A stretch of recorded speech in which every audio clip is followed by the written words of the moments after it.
जय श्री कृष्णा।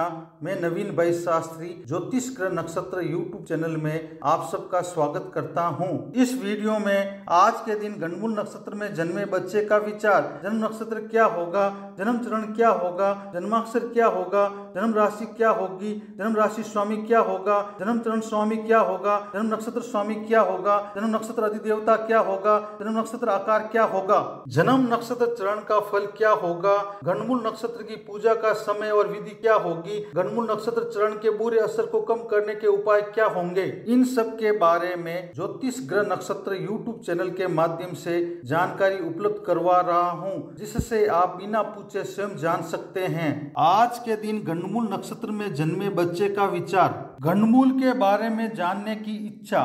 परिवार में बच्चे का जन्म होते ही परिवार वालों की सबसे पहले यह जानने की इच्छा होती है कि उनके बच्चे का जन्म गणमूलों में तो नहीं हुआ है, इसलिए गणमूल नक्षत्र योग की जानकारी होना भी जरूरी है, जो निम्न प्रकार से हैं। गणमूल का अर्थ, जिस तरह से जहाँ राशि की शुरुआत और अंत होता है, वहाँ यदि पहले नक्षत्र का अंत और दूसरे नक्षत्र की शुरुआत हो तो उस जोड़ को गणमूल कहते हैं। गणमूल नक्षत्र योग विचार, ज्योतिष शास्त्र में कुल 27 नक्षत्र होते हैं। प्रत्येक नक्षत्र के 4-4 चरण माने गए हैं। उन 27 नक्षत्रों में से अश्विनी, आश्लेषा, मघा, ज्येष्ठा, मूल और रेवती ये 6 नक्षत्र गणमूल या मूल नक्षत्र कहलाते हैं। इन 6 नक्षत्रों में से अश्विनी, मघा एवं मूल नक्षत्र के स्वामी केतु ग्रह और आश्लेषा, ज्येष्ठा और रेवती नक्षत्र के मालिक बुध ग्रह को माना गया है। गणमूल नक्षत्र शुरुआत व समाप्ति दिनांक व समय निम्न प्रकार रहेगा। गणमूल नक्षत्र शुरुआत दिनांक 11 नवंबर 2025 को आश्लेषा गणमूल नक्षत्र का पहला चरण रात्रि 6:17 को शुरू होगा।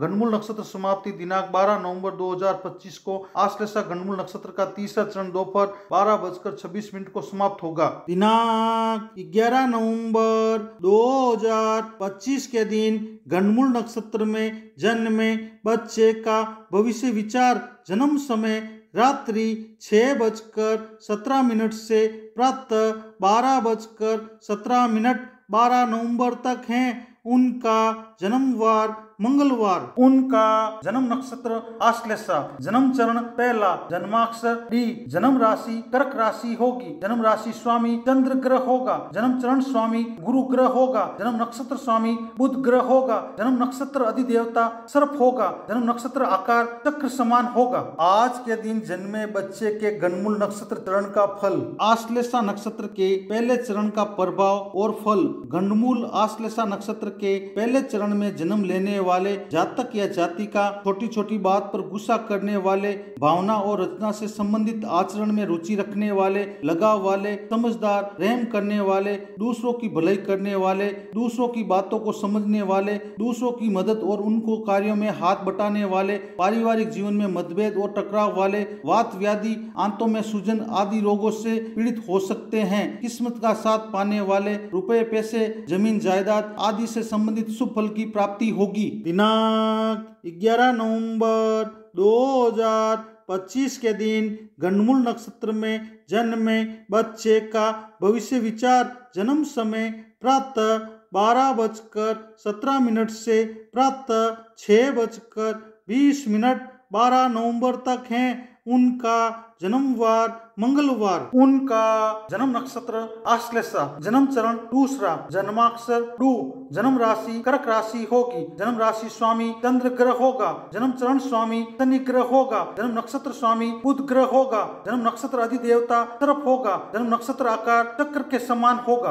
आज के दिन जन्मे बच्चे के गणमूल नक्षत्र चरण का फल, आश्लेषा नक्षत्र के दूसरे चरण का प्रभाव और फल। गणमूल आश्लेषा नक्षत्र के दूसरे चरण में जन्म लेने वाले जातक या जातिका को रुपए पैसे, जमीन जायदाद आदि से संबंधित नुकसान झेलने वाले, खरीदने बेचने के काम में कामयाबी नहीं पाने वाले, अपने फायदे की सोच वाले, तड़क भड़क वाले, निरादर को सहन करने वाले, जल्दबाजी से सभी कार्यों को करने वाले, तेज स्वभाव वाले, हिंसा से युक्त और मोल भाव करने वाले, कम निराशावादी सोच वाले, छोटी छोटी बात पर मतभेद एवं दूसरों से बिना मतलब की बहस करने वाले और न्यायालय में गए विवादास्पद विषय से डरने वाले, दूसरों को धर्म व नीति संबंधी अच्छी अच्छी बातें और ज्ञान देने वाले, अपनी राय देने वाले, किस्मत का साथ बहुत संघर्ष के बाद मिलना और दिक्कतों को झेलने वाले आदि अशुभ फल की प्राप्ति होगी। दिनांक 11 नवंबर 2025 के दिन गंडमूल नक्षत्र में जन्मे बच्चे का भविष्य विचार। जन्म समय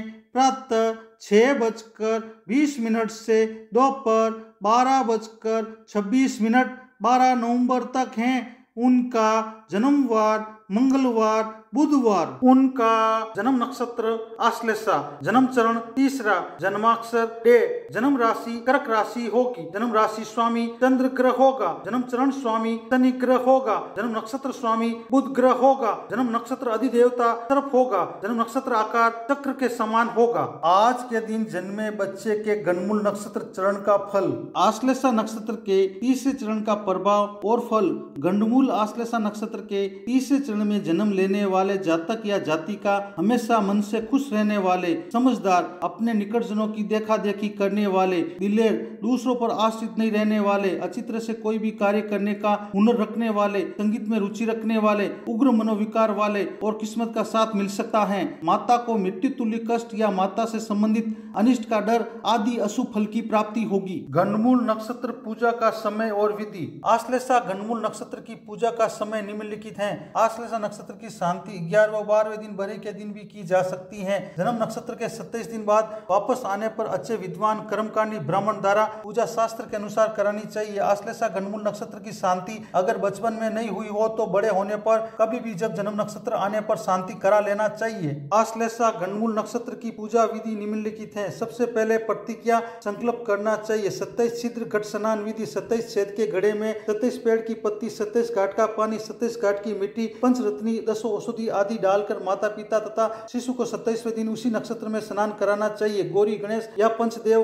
कलश, नवग्रह, षोडश मातृका, प्रधान देव, ग्रह वेदी पूजन और हवन करना चाहिए। फिर पूजा वाले जातक या जातिका तेल से भरे पात्र में अपनी परछाई देकर किसी गरीब या ब्राह्मण व्यक्ति को छायादान करना चाहिए। गोदान एवं ब्राह्मण भोजन कराना चाहिए। आजकल गंडमूल आश्लेषा नक्षत्र की शांति के लिए भगवान सत्यनारायण की कथा सुनकर छायादान करा देते हैं। गौमुख पशु का विधान शास्त्र के अनुसार बताया गया है, लेकिन आजकल नहीं किया जाता है। गंडमूल नक्षत्र चरण के बुरे असर को कम करने के उपाय। आश्लेषा गंडमूल नक्षत्र के बुरे असर को कम करने के उपाय निम्नलिखित हैं। जिस दिन आश्लेषा नक्षत्र हो उस दिन सोने की नाग की प्रतिमा बनाकर अच्छी तरीके से मंत्रों के उच्चारण द्वारा स्थापित करना चाहिए। श्रद्धा भाव से कुमकुम, अश्वगंधा, अगस्त पुष्प, घी, गुगल धूप एवं घी के दीपक आदि के द्वारा पूजन करना चाहिए। दूध चावल से बनी खीर का भोग लगाना चाहिए। अपने सामर्थ्य के अनुसार दान देना चाहिए।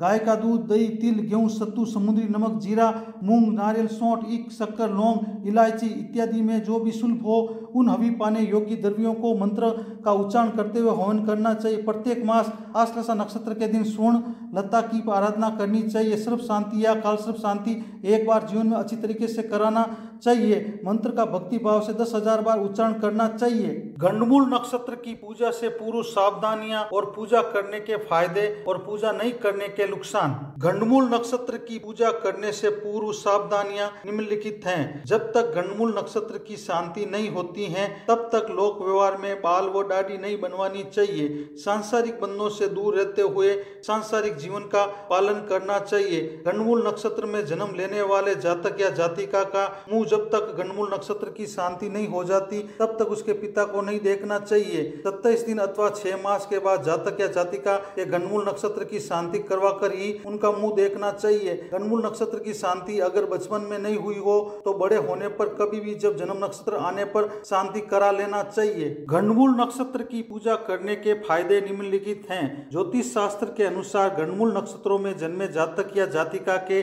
गंडमूल नक्षत्रों की शांति करवाने से सभी तरह के अशुभ फल जैसे 1 वर्ष में पिता की मृत्यु, 3 वर्ष में माता की मृत्यु, 2 वर्ष में धन का नाश, 5 वर्ष में बड़े भाई का नाश, 7 वर्ष में अन्य संबंधियों का नाश, 8 वर्ष में साले का नाश और 9 वर्ष में ससुर का नाश आदि का डर नहीं रहता है और जीवन में सभी तरह के कष्टों से मुक्ति मिल सकती है। गंडमूल नक्षत्र की पूजा नहीं करने के नुकसान निम्नलिखित हैं। यदि गंडमूल नक्षत्रों की शांति नहीं करवाई जाती है तो जातक या जातिका के 1 वर्ष में पिता की मृत्यु, 3 वर्ष में माता की मृत्यु, 2 वर्ष में धन का नाश, 5 वर्ष में बड़े भाई का नाश, 7 वर्ष में अन्य संबंधियों का नाश, 8 वर्ष में साले का नाश और 9 वर्ष में ससुर का नाश होने की संभावनाएं शास्त्रों में बताई गई हैं। वीडियो को देखने के लिए धन्यवाद। चैनल को सब्सक्राइब, लाइक, शेयर और कमेंट करें। इसी तरह आप सबको ज्योतिष संबंधी नई नई जानकारी मिलती रहेगी।